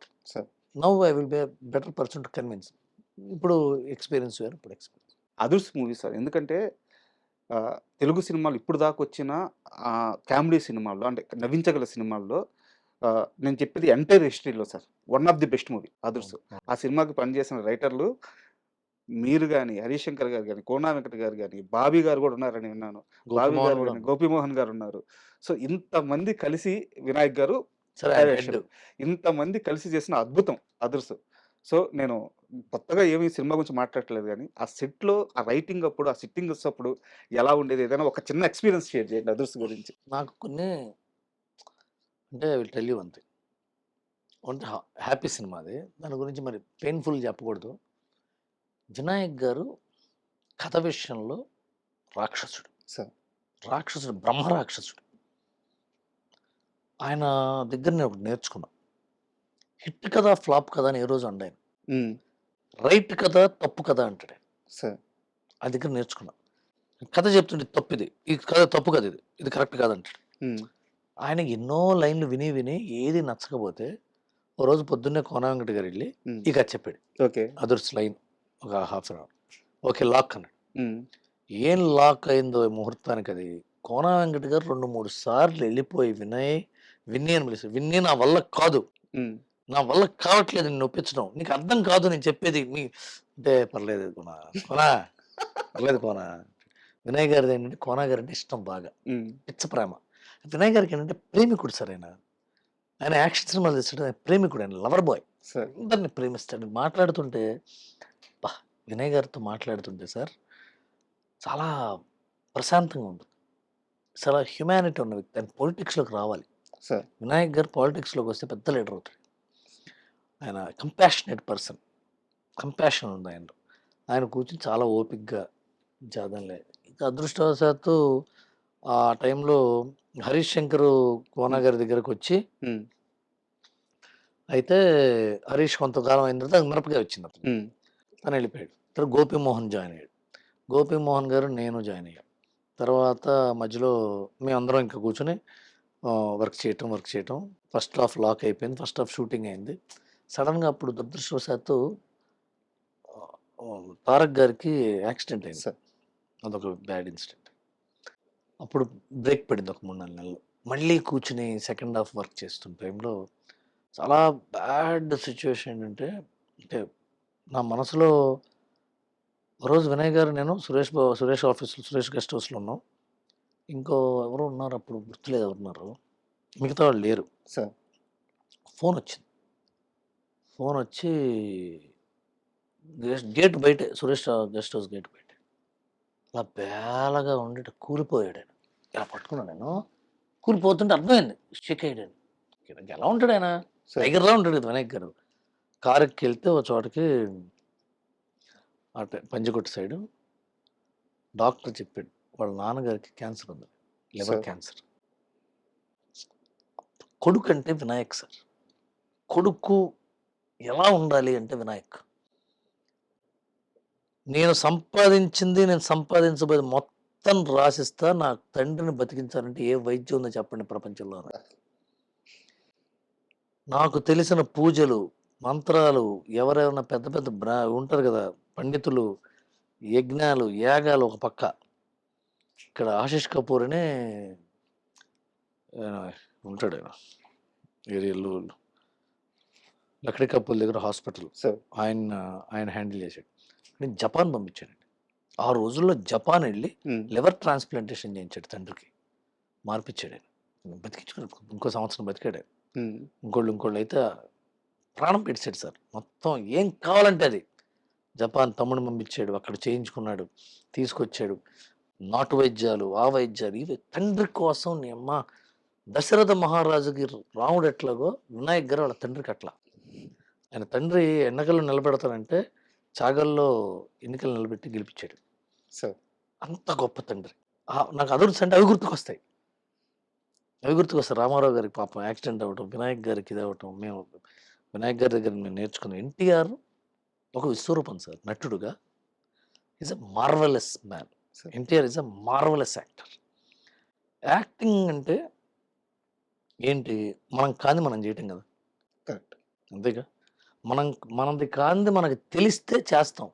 అతనికి ఉన్న జ్ఞానం, అతనికి ఉన్న ప్రపంచ జ్ఞానం ఎంత ఏంటంటే, మిమ్మల్ని చూస్తే మీ బాడీ లాంగ్వేజ్, మీరు ఏం ఆలోచిస్తూ ఉండటం వల్ల ఆ బాడీ లాంగ్వేజ్ వచ్చింది మీకు, అవన్నీ పట్టేయగలరు. ఉమ్, అతను చాలా చక్కటి నెంబర్ ఆఫ్ ఎమోషనల్ ఎక్స్ప్రెషన్స్ ఉన్న actor sir wide range of expressions ఉన్న యాక్టర్. నేను చాలా నాళ్ళ క్రితం ఇంగ్లీష్ సినిమాలు చూసి, హిందీ సినిమాలు చూసి, ఎన్టీఆర్ లౌడ్గా ఉంటాడు పర్ఫార్మెన్స్ అనుకుంటే ఎంత పాలిష్ అయ్యాడంటేనండి. సార్ సినిమాకి నాన్నకు ప్రేమతో ఒక రకమైన స్టైలు, ఆ తర్వాత రారారారు ఒక రకమైన స్టైలు, ఇప్పుడు మన సలార్ డైరెక్టర్తో చేస్తున్నాడు అవును, డ్రాగన్. డ్రాగన్. అలాంటి పర్ఫార్మెన్స్ చూస్తేనే తెలిసిపోతుంది కదా ఎంత తర్ఫీద్ అయ్యాడు, ఎంత ప్రిపేర్ అయ్యాడు యాక్టర్. కానీ యాక్టర్ ప్రిపరేషన్ బుక్ ఉంటుంది దానికి. ఆ బుక్కి మైండ్ ఉంటే ఆ మైండ్ ఎన్టీఆర్ ఎంత ప్రిపేర్ అవుతుంటాడు. అలా ఒక he needs to be challenged more. NTR నటుడుగా Janatha garage um, fine example. ఏంటంటే ఎన్టీఆర్ గారిని ఛాలెంజ్ చేసే స్క్రిప్ట్లు రాయాలి. సార్ అవి అప్పుడే అతని ఎంజాయ్మెంట్ మనం చూస్తాం. అంటే మీరు ఎలాగో మాట అన్నారు కాబట్టి అడుగుతున్నాను. నేను ఎన్టీఆర్ గారు అంటే విపరీతమైన ఇష్టం నాకు. కానీ ఇప్పటిదాకా సింహాద్రి తర్వాత వచ్చిన స్క్రిప్ట్లన్నీ ఆయన లేపిన సినిమాలు, ఆయన్ని లేపే కథ రావట్లేదు. నాకు జనతా గ్యారేజ్ మేము ఇంకో కోణం చూపించు. ఎందుకంటే అవతల మోహన్ లాల్ ఉన్నాడు. Sir okay. మోహన్ లాల్తో చేయాలిగా. అవునవును. అప్పుడు మనం ఏంటంటే, మనం క్రికెట్ ఆడుతున్నప్పుడు టెండూల్కర్ బ్యాటింగ్ చేస్తుంటే షోయబ్ అఖ్తర్ వేసిన దానికి పక్కన వాడు వేసిన దానికి బాల్కి రెస్పెక్ట్ ఇస్తాం కదా. Correct correct. So Mohan Lal అలాంటి యాక్టర్. సార్ ఆయనతో చేయటం అలా మ్యాజిక్. అలాగే మళ్ళీ ట్రిపుల్ ఆర్ చూడండి, పోటాపోటీ అది ఉండాలి ఆయన. He has to get. ఇప్పుడు ఎవరైనా సరే వాళ్ళ దగ్గరకు వచ్చిన 10 కథల్లో కథ చేస్తారు, అంతేగా. అంతే. అంతకంటే ఏం చేయగలరు, అంతే. సృష్టించుకోలేం కదా. లేకపోతే పెద్ద రామారావు గారికి కథ రాయాలి.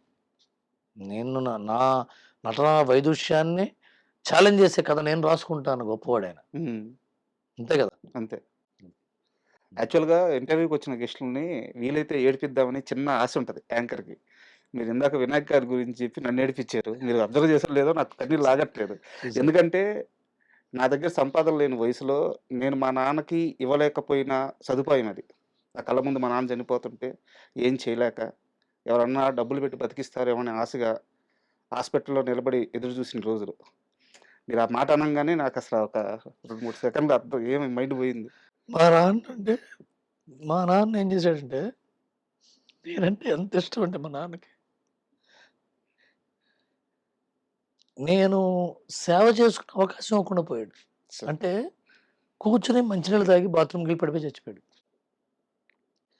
అది చూడండి అసలు. అంటే అనారోగ్యం లేకుండా, రేపు పొద్దున పుట్టినరోజు, సార్.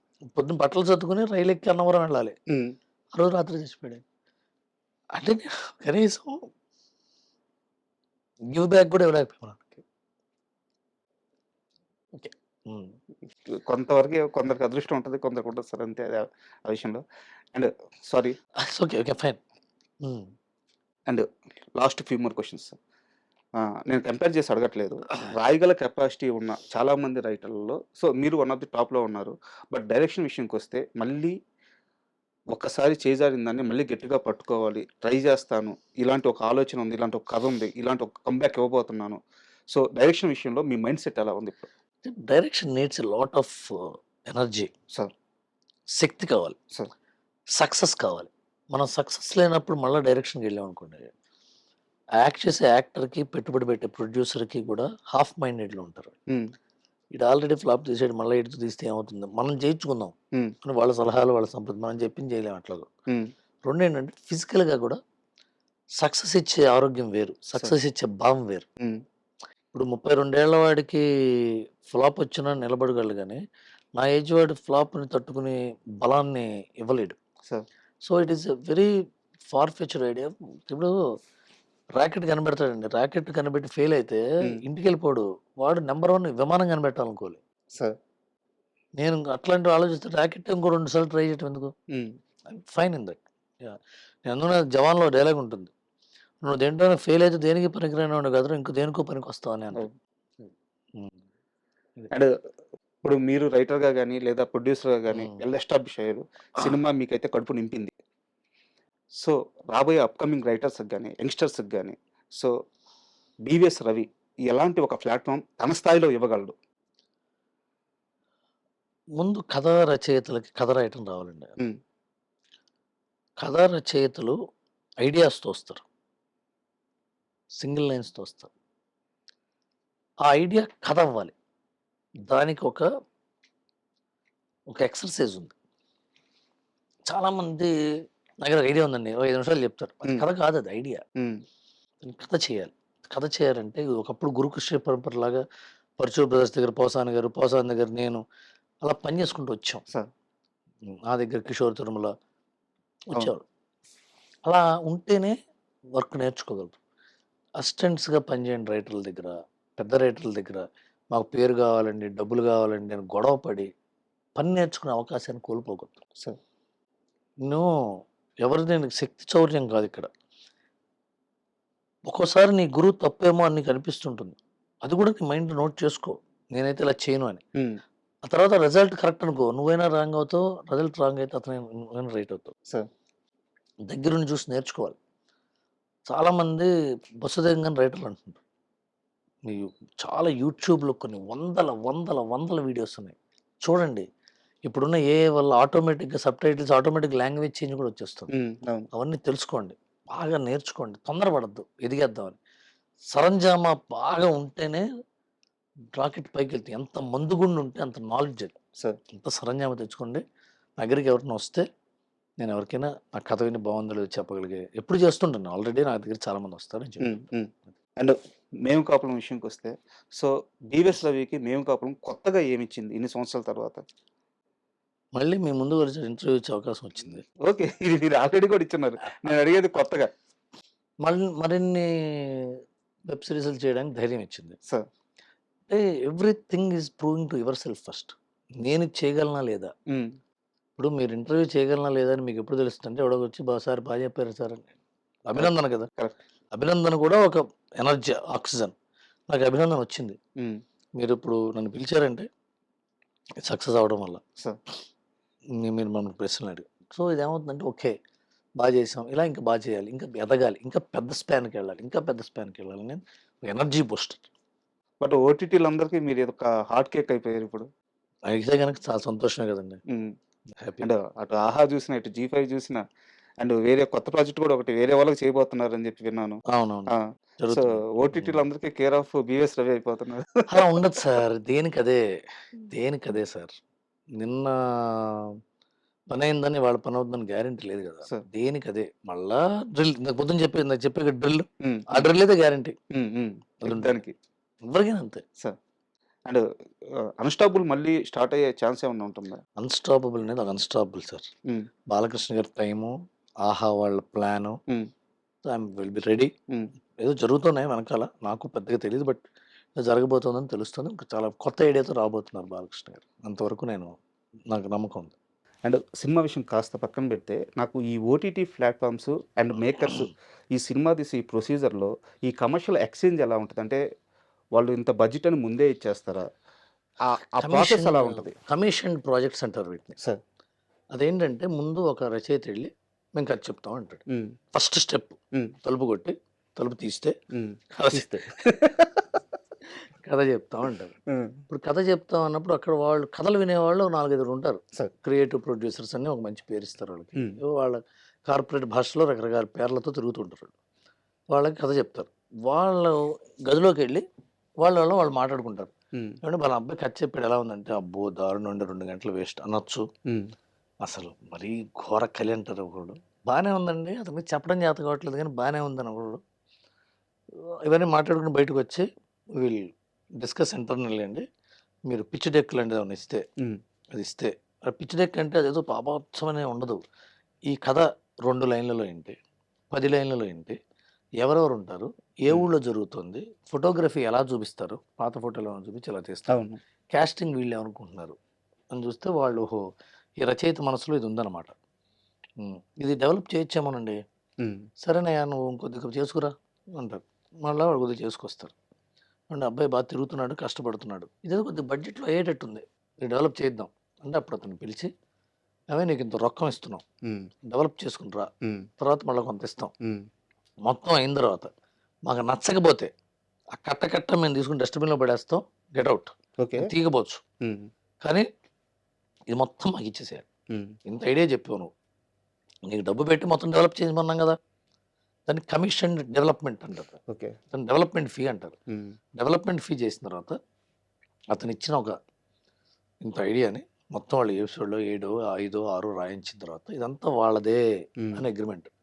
వాళ్ళు మొత్తం డెవలప్మెంట్లు చూసుకుని మళ్ళీ ఒక సర్వసభ సమావేశం పెట్టుకుని ఆ కథ ఒకటి బాగుందండి ఒకసారి విందాం మనం, మొత్తం విని ఏం చేద్దాం, ఢిల్లీ బొంబాయి వీళ్ళ హెడ్ ఆఫీస్కి పంపిస్తారు. ఏమంటే ఈ కథలు ఉన్నాయి, మనం అందరికి డబ్బులు ఇచ్చాం, ఒక 10 మందికి ఇస్తే ఒక 5-6 తెలియంది, 5-6లో 3 అయితే రెడీగా ఉన్నాయి అనిపిస్తున్నాయి, మరి మీరు నిర్ణయం తీసుకోండి అంటే సరే అండి మేము అయితే ఒక పని చేద్దాము, మనకి తమిళ్లో కూడా ఒకటి, హిందీలో ఒకటి, మరాఠీలో ఒకటి కూడా మనకు ఉన్నాయి, వాళ్ళేమో అదేదో వెబ్ సిరీస్ మర్డర్ అంటున్నారు, ఇంకోటేమో ఇన్వెస్టిగేషన్ అంటున్నాడు, ఒకటేమో హారర్ అంటున్నాడు, మన దగ్గర రొమాన్స్ లేదు, మంచి రొమాన్స్ ఉంది కదా, రొమాన్స్ ఉంది సార్ మన దగ్గర, ఇది ఉంది, వీటిని చేద్దాం. ఏ బాబాయ్ అనేది ఓకే, ఓ డైరెక్టర్ని పెట్టాలి దీనికి, సార్ నేనే సార్ డైరెక్టర్, నువ్వు కాదు నువ్వు రైటర్, నువ్వు డైరెక్టర్ అలాగోదు అట్టండి చేయదు కాదు, నువ్వు డైరెక్టర్ ఓకే అని చెప్పి ఆల్రెడీ డైరెక్టర్లు వీళ్ళ దగ్గర ఇంతకుముందు వెబ్ సిరీస్లు తీసిన వాళ్ళు కానీ, పక్క ఓటీటీల్లో వెబ్ సిరీస్లు తీసిన డైరెక్టర్లు కానీ, లేకపోతే ఇంతకుముందు అక్కడ దాకా వచ్చి ఫెయిల్ అయిన డైరెక్టర్లు కానీ వాళ్ళని పిలిచి అబ్బాయి నువ్వు ఏమైనా చేస్తావా, ఖాళీగా ఉన్నావా అంటే ఉన్నాను సార్ ఈ నెల నుంచి ఈ నెల ఖాళీ రాను, కథ విను, అమ్మో ఇది రాడ్డండి నేను చేయలేను అనొచ్చువాడు, మళ్ళీ మొదటికి రావచ్చు, మళ్ళీ మొదట రావచ్చు, ఇటు రాడ్ అంటున్నాడు ఏంటి ఇది ఆపేద్దాం అనుకోరు. ఓహో నీకు నచ్చలేదు అనమాట, మా టేబుల్ అంతటికి నచ్చింది, మేము ఇతనికి డబ్బులు ఇచ్చాం, మా హెడ్ ఆఫీస్కి నచ్చింది, నీకు ఒక్కడికి నచ్చలా, నువ్వేమైనా మార్చుకుని చేసుకుంటా అంటే చేసుకో, లేకపోతే మేము కూడా చూసుకుంటాం. అది డైరెక్టర్కి వాల్యూ ఇస్తారు, డైరెక్టర్ ఓన్లీ డైరెక్షన్ చేయాలి, నువ్వు కెలకద్దు ఎక్కువ కెలకద్దు కొంత కెలికి చూసుకో. ఆ డైరెక్టర్ని ఇచ్చి బాబు నీ తరహాలో నువ్వు తీయడానికి కెలకుతావా లేదా మొత్తం పిండుతావా అంటే నేను మొత్తం చించుతా అంటే చించు చూపించు, అమ్మో వీడికి అసలు కథ అర్థం కాలేదండి, మనం ఏదో అనుకుంటే వీడు ఇంకోటి ఏదో అంటున్నాడు, మనం రొమాన్స్ అనుకుంటే వీడు ఫ్యామిలీ డ్రామా అంటాడు, పంపించండి అంటారు. ఇదంతా జరిగి 10 రోజుల్లో జరిగిపోతుంది, ఇది కూడా జరుగుద్ది 10 రోజుల్లోనే. ఆ తర్వాత ఒకడు వచ్చి వాడికి తెలుసు ఇలా జరుగుతుందని, అసలు మీరు ఇచ్చిందే మహాప్రసాదం అంటాడు, ఎందుకంటే అది తీసి పడదొప్పుతారు. వాళ్ళు మొత్తం డైరెక్టర్ రైటర్ ప్రొడ్యూసర్ ఎవరు, ఇప్పుడు ఏం చేస్తారంటే దీన్ని ప్రొడ్యూసర్ అంటే ఎగ్జిక్యూట్ చేసేవాడు. ఇంతకుముందు వాళ్ళు మార్కెట్లో ఎవరు తక్కువ డబ్బుల్లో బాగా రిచ్గా తీయగలరు, మన బడ్జెట్ ఎక్స్ అయితే ఎక్స్ స్క్వేర్లో తీయగలరు, 2xలో తీయగలరు.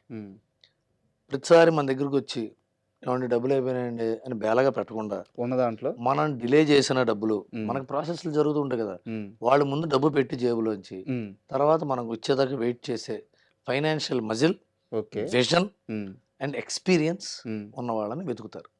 ఆల్రెడీ వాళ్ళు ఇంతకుముందు 4 వెబ్ సిరీస్ తీసుంటారు కదా, వాళ్ళు ఉన్నారా వీళ్ళు ఉన్నారా, కాదండి మేము అనుకున్నాం కానీ వేరే ఓటీటీలో జరుగుతుంది సార్, ఆల్రెడీ మాకు టైం లేదు సార్ అని వాడు అంటాడు. ఏమండి 15 సంవత్సరాలు తిరుగుతున్నాను సార్, ఒక ప్రాజెక్ట్ ఇచ్చేయచ్చు కదా ఒక మాకు అని అడుగుతూ ఉంటాడు. ఏమంటే రెగ్యులర్గా మనం ఎప్పుడు జరుగుతుంది కదండి, మీరు లాస్ట్ టైం మీరు ఇచ్చిందంటే మాకు మిగలలేదు, ఈసారి మిగిల్చుకుంటామని ఒకడు అంటాడు. సో వాళ్ళు వీళ్ళందరినీ చూసుకుని ఒకడిని నమ్మకమైన వ్యక్తిని పిలిచి బాబు ఇతను డైరెక్టరు ఇతను రైటరు, మరి క్యాస్టింగ్ ఎవరు అనుకుంటున్నారంటే వాళ్ళు కథ అంటాడు ప్రొడ్యూసర్. దీనికి మరి ఏంటండి బడ్జెట్ మీరు ఇచ్చిందేమో ఎంత, ఇది మీరు తీయమంది ఎంత గిట్టుబాటు అవుతుంది, సర్లేవా ఇంకో 10% ఇస్తాను చెయ్యి, అలా నెగోషియేషన్స్, దాన్ని నెగోషియేషన్స్ అని ఇంగ్లీష్లో అంటాం, అంత బేరమేగా ప్రొడక్షన్ నెగోషియేషన్స్ జరుగుతున్నాయి అంటారు. నాకు కూర్చున్న తర్వాత ఓకే ఒక నెంబర్ మళ్ళా వచ్చి పెరిగిపోయిందని అడగద్దు ఇదే అంటే ఓకే సార్ సంతకం పెట్టు అంటారు. సంతకం ఒక కారు లోన్ తీసుకుంటేనో బైక్ లోన్ తీసుకుంటేనో ఎంత పెడతామో అని సంతకాలు పెడతారు. లీగల్ ప్రాసెస్ అది. ఇదంతటికి జరుగుతున్నప్పుడు మధ్యలో ఇంకోటి ఉంటుంది, దాన్ని ఎస్ఎన్పి అంటారు. సార్ అది స్టాండర్డ్స్ అండ్ ప్రాక్టీసెస్ అని ప్రతి కార్పొరేట్ కంపెనీకి. అదేంటంటే మనం వాళ్ళకి స్క్రిప్ట్ ఇచ్చేయాలి. స్క్రిప్ట్ చదివి దీనివల్ల మనకి ఏమన్నా లీగల్ ఇష్యూస్ వస్తాయా రేపు పొద్దున, ఓకే. అదో నెల తీసుకుంటారు వీళ్ళు. ఎందుకంటే వాళ్ళకి ఒక లిమిటెడ్ మ్యాన్ పవర్ ఉంటుంది. దేశం అన్ని చోట్ల నుంచి వస్తుంది కదా. సార్ ఎవరైనా మనోభావాలు దెబ్బతింటాయి. బోర్డు మీద ఇప్పుడు ఐ డ్రీమ్ మీడియా అని ఒక ఛానల్ ఉందండి. ఆ ఛానల్ రీతు చౌదరి పనిచేస్తుంది. అంటే రీతు చౌదరి అక్కడ దాంట్లో ఉండి స్మగ్లింగ్లు చేస్తుందని చెప్తే కరెక్ట్. ఐ డ్రీమ్ వాడు రేపు పొద్దున వచ్చి నా బోర్డు పెట్టి నా ఉద్యోగి స్మగ్లింగ్ చేస్తుందని పెడతారా అని కోర్టుకి వెళ్తే, అవును. కోర్టుకి ఎవడు వెళ్ళాలి? రైటర్ వెళ్ళాలా, కెమెరామెన్ వెళ్ళాలా, డైరెక్టర్ వెళ్ళాలా, ప్రొడ్యూసర్ వెళ్ళాలా, ఓటీటీ ప్లాట్ఫామ్ వెళ్ళాలా? ఓటీటీ ప్లాట్ఫామ్కే పెద్ద సమస్య. ఎవరికి పట్టి ఎందుకు తలగా నొప్పి? సో అందుకని ఈ ప్రొసీజర్. అందువల్ల స్టాండర్డ్ ప్రాక్టీస్ వాళ్ళు ఏం చేస్తారంటే, ఏమంటే ఐ డ్రీమ్ అనేది ఉంది ఆల్రెడీ ఒక కంపెనీ, మీరు బీ డ్రీమ్ అని పెట్టండి. బీ డ్రీమ్ అనేది లేదు, వాళ్ళు గూగుల్ కొడతారు. బీ డ్రీమ్ అనే బ్రాడ్కాస్టింగ్ కంపెనీ ఉందా, మీడియా కంపెనీ ఉందా అంటే బీ డ్రీమ్స్ అని ఉందండి, బీ డ్రీమ్ అనేది లేదంటాడు. అమ్మ ఇప్పుడు మళ్ళీ ఆడు వచ్చి కేసు పెట్టాడు, బీ డ్రీమ్ బదులు బీ డ్రమ్ అని పెట్టండి, పెట్టలేదు అలా ఏదో చెప్తారు. అట్లా అన్నిటి మీద ఉంటుంది. అలా చొక్కాల మీద, ప్యాంట్ల మీద, చెప్పుల మీద, వాటర్ బాటిల్ మీద మొత్తం ఎటువంటి ఎవరు ఇబ్బందులు రాకుండా గోళ ఉంటుంది. ఇన్ని చేసుకుని దిగుతారు. ఇదంతా ఉంటుంది. ఇదంతా అయిన తర్వాత టెలికాస్ట్ చేస్తే ఆ తర్వాత రాజేవాడు, రెడ్డివాడు, ఆ తర్వాత పబ్లిసిటీ చేయాలి. పబ్లిసిటీ మార్కెటింగ్ టీం ఉంటుంది. Director, producer, cameraman, editor, actor, వీళ్ళందరికీ సంబంధం లేని ఒక టీం ఉంటుంది. వాళ్ళు ముందే షూటింగ్కి వెళ్ళే ముందు మార్కెటింగ్ వాళ్ళకి పంపించాలి స్క్రిప్ట్. వాళ్ళు ఏం చేస్తారు, కథ బాగుందండి, దీన్ని ఎలా మార్కెటింగ్ చేస్తాం? మార్కెటింగ్ మెటీరియల్ లేదు సార్. మీరు పని చేయండి, మేము కాపు లోన్ పెట్టండి, పెడితే మార్కెటింగ్ చేయొచ్చు. దీన్ని వాళ్ళు ఐడియా ఇస్తారు, చెప్తారు. అట్లా ఉంటుంది. ఇది ఈ కాపు లోన్ కాదు చెప్తున్నా, దీని కాపు లోన్ పెట్టింది మనవాడే, శోభనే. సో ఏమంటే ఇది ప్రాబ్లం ఇలా ఉంటుంది. మన మార్కెటింగ్ చేసే వాళ్ళ నుంచి కూడా కథ బాగుందండి, దీన్ని మార్కెట్ చేయలేము అని ఆపేయచ్చు ముందే. తర్వాత సేల్స్ టీమ్కి పంపించాలి. సేల్స్ టీము దీని మీద ఎలా సేల్ చేస్తామండి మనం? మార్కెటింగ్ అంటే జనానికి తెలియజేయటం, సేల్స్ అంటే ఎవరికొకరికి అమ్మాలి. దీనికి ఇంత అయితే బడ్జెట్ అమ్మగలండి, ఇంతకంటే ఈ వ్యాపారం జరగదు. దీనికి మీరు ఆలోచించుకుని తగ్గించి చేసుకుని వాళ్ళు డిసైడ్ చేస్తారు రేటు, బడ్జెట్. సో ఇన్ని టీములు జరుగుతాయి కార్పొరేట్లో. Creative team, accounts team, S N P team, legal team, sales team, marketing team, ఇన్ని జరిగితే ఆ తర్వాత బయటకు వస్తుంది ఒక సినిమా, ఒక వెబ్ సిరీస్ బయటకు వస్తుంది. ఇది అన్నిటికీ జరుగుతాయి, అన్ని సినిమాలకి కూడా జరుగుతాయి. కాకపోతే స్ట్రీమ్ లైన్ అవటం వల్ల కార్పొరేట్ స్టూడియో మోడల్ ఉంటుంది. స్టూడియో మోడల్ అంటే ఇప్పుడు యూనివర్సల్ స్టూడియోస్ కానీ, వార్నర్ బ్రదర్స్ కానీ, సురేష్ బాబు గారు కానీ, అన్నపూర్ణ స్టూడియోస్ కానీ, జీ స్టూడియోస్ కానీ, వాళ్ళందరిలో కూడా ఈ టీమ్స్ ఉంటాయి, జరుగుతాయి. మనకు బయట నుంచి అమ్మ మనం చెప్పిన కథ ఒకటి తీసిన కథ ఒకటి రా అనుకుంటారు. Thank you very much sir. ఎందుకంటే నేను స్టార్టింగ్లోనే చెప్పాను మీతో, వెబ్ సిరీస్ తీయడం అందరూ తీస్తారు కానీ ఒక ఫ్యామిలీ కూర్చొని చూడదగ్గ వెబ్ సిరీస్ ఈ రోజుల్లో ఒక మంచి హాస్యం, మంచి కాంబినేషన్తో తీశారు. సో ఈ ప్రయాణం సినిమా అయినా వెబ్ సిరీస్ అయినా మీ సినిమా ప్రయాణం ఎప్పుడు చాలా మందికి ఇన్స్పిరేషన్గా ఉంది. ఇలాగే సక్సెస్ఫుల్గా సాగాలని మనస్ఫూర్తిగా కోరుకుంటున్నాను. మీరు చాలా మందిని ఇన్స్పైర్ చేశారు, చేస్తున్నారు, చేయాలి కూడా. Thank you very much. Thank you so much sir. And for more videos, please subscribe to iDream channel. Subscribe to iDream Media. Please subscribe to iDream. Please subscribe to iDream. Please subscribe iDream. And please subscribe to iDream. For more videos, subscribe to iDream. please like, share and subscribe to the channel. Congratulations, iDream. Subscribe to iDream. Subscribe to iDream. So subscribe to iDream Media. iDream ki iDream team andarki huge congratulations. Please subscribe iDream Media. Please subscribe to iDream. Subscribe iDream. Please subscribe to iDream.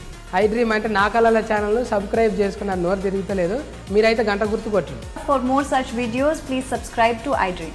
Subscribe to iDream. Please subscribe to iDream. Please subscribe iDream Media. Please do subscribe to iDream. Please subscribe to iDream Media. For best entertainment and information, please subscribe iDream. And don't forget to subscribe to iDream.